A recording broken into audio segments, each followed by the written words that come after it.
Assalamualaikum warahmatullahi wabarakatuh. Baik, di sini saya akan menjelaskan materi tentang surat pemberitahuan atau SPT dan surat setoran pajak. Sebelumnya, perkenalkan, nama saya Afrizal Ramadan dengan NIM C0E025035 dengan dosen pengampu Bapak Dr. Wirmi Eka Putra SE MSI. Masuk pada materi yang pertama, yaitu pengertian SPT. SPT atau surat pemberitahuan adalah surat wajib yang oleh wajib pajak digunakan untuk melakukan perhitungan dan pembayaran pajak, objek pajak atau bukan objek pajak, dan atau harta dan kewajiban menurut peraturan perundangan perpajakan. Materi selanjutnya itu fungsi SPT bagi wajib pajak penghasilan. Yang pertama yaitu sebagai sarana untuk melaporkan jumlah pajak yang terhutang. Kemudian yang kedua itu melaporkan pembayaran atau pelunasan pajak yang telah dilaksanakan sendiri dalam 1 tahun pajak. Kemudian masuk pada fungsi SPT bagi pengusaha kena pajak. Yang pertama itu sebagai sarana untuk melaporkan PPN dan PPNBM. Kemudian yang kedua melaporkan pengkreditan pajak masukan terhadap pajak keluaran. Dan yang ketiga yaitu melaporkan pelunasan pajak oleh PKP dalam 1 tahun masa pajak. Kemudian masuk pada materi jenis-jenis SPT. Jenis-jenis SPT ini sendiri terbagi menjadi dua, yaitu surat pemberitahuan masa dan surat pemberitahuan tahunan. Yang pertama yaitu surat pemberitahuan masa adalah surat pemberitahuan untuk suatu masa pajak. Dan yang kedua yaitu surat pemberitahuan tahunan adalah surat pemberitahuan untuk suatu tahun pajak atau bagian tahun pajak. Selanjutnya yaitu prosedur penyelesaian SPT. Yang dimana prosedur penyelesaian SPT ini terdiri dari 4, yaitu wajib pajak sebagaimana mengambil sendiri surat pemberitahuan pajak ditempatkan oleh Direktorat Jenderal Pajak atau mengambil dengan cara lain yang tata cara pelaksanaannya diatur berdasarkan peraturan Menteri Keuangan.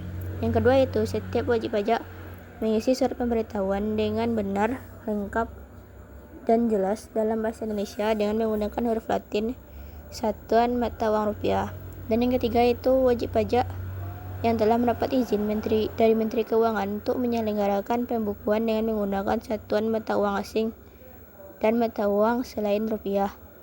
Wajib menyampaikan surat pemberitahuan dalam bahasa Indonesia dengan menggunakan satuan mata uang asing selain rupiah yang diizinkan. Dan yang keempat yaitu bukti-bukti yang harus dilampirkan pada SPT, yaitu yang pertama untuk wajib pajak laporan keuangan, laporan posisi keuangan, dan laba rugi serta keterangan lain yang dibutuhkan. Kemudian untuk SPT masa PPN memuat jumlah dasar pengenaan pajak, pajak pengeluaran, pajak masukan, dan jumlah kekurangan atau kelebihan pajak. Kemudian masuk materi selanjutnya yaitu batas waktu penyampaian SPT. Yang dimana batas waktu penyampaian SPT ini terdiri dari 3, yaitu untuk masa pemberitahuan masa paling lama 20 hari setelah akhir masa pajak. Kemudian untuk surat pemberitahuan tahunan pajak wajib pajak orang pribadi paling lama 3 bulan setelah akhir tahun pajak. Kemudian untuk surat pemberitahuan tahunan wajib pajak badan paling lama 4 bulan setelah akhir tahun pajak.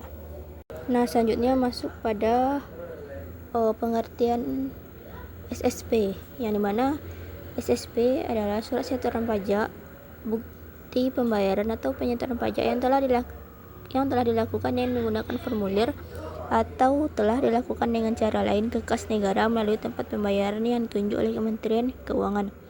Nah, fungsi SSP sendiri berfungsi sebagai bukti pembayaran pajak apabila telah disahkan oleh pejabat kantor penerima pembayaran yang berwenang atau apabila telah mendapatkan validasi. Kemudian masuk pada jenis-jenis SSP. Jenis-jenis SSP sendiri terbagi menjadi 4, yaitu SSP standar, SSP khusus, SSPC atau surat setoran pabean, cukai dan pajak, dan yang keempat SSC, surat setoran cukai. SSP standar yaitu SSP yang digunakan oleh wajib pajak untuk menyetor pajak secara umum melalui bank persepsi atau kantor pos. Kemudian yang kedua yaitu SSP khusus yang digunakan untuk penyetoran pajak tertentu dan biasanya diterbitkan atau diadministrasikan langsung oleh pihak bank persepsi atau Direktorat Jenderal Pajak atau DJP dalam kondisi tertentu. misalnya untuk pembayaran pajak dalam transaksi khusus. Kemudian yang ketiga yaitu SSPC, Surat Setoran Pembayaran Cukai dan Pajak, yang berfungsi sebagai sarana untuk menyetor bea masuk cukai dan pajak dalam rangka impor ke kas negara, serta sebagai bukti bahwa pembayaran pungutan tersebut telah dilakukan dalam kegiatan kepabeanan. Dan yang keempat yaitu SSC atau Surat Setoran Cukai, yang berfungsi sebagai sarana untuk melakukan pembayaran atau penyetoran cukai ke kas negara dan sebagai bukti bahwa kewajiban pembayaran cukai oleh pihak yang dikenakan cukai telah dipenuhi. Nah, masuk pada jangka waktu pembayaran. Batas waktu penyetoran surat setoran pajak atau SSP sendiri secara umum ditetapkan paling lambat tanggal 15 bulan berikutnya setelah masa pajak berakhir. Namun, terdapat aturan khusus seperti PPh pasal 21 dan PPh pasal 23 yang umumnya disetor paling lambat tanggal 10 bulan berikutnya, serta PPN pada akhir bulan berikutnya. Nah, masuk pada kesimpulannya, berdasarkan pembahasan dalam PowerPoint tadi, maka dapat disimpulkan bahwa SPT atau Surat Pemberitahuan dalam SSP, Surat Setoran Pajak, merupakan bagian penting dalam sistem administrasi perpajakan di Indonesia.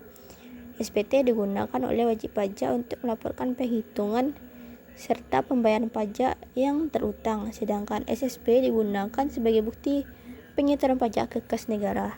SPT sendiri memiliki beberapa jenis seperti SPT masa dan SPT tahunan, sedangkan SSP juga memiliki beberapa jenis sesuai dengan kebutuhan penyetoran pajak. Dengan adanya SPT dan SSP, proses pelaporan dan pembayaran pajak dapat dilakukan secara lebih tertib, sehingga membantu pemerintah dalam mengelola penerimaan negara dari sektor pajak. Baiklah, sekian penyampaian materi dari saya. Assalamualaikum warahmatullahi wabarakatuh.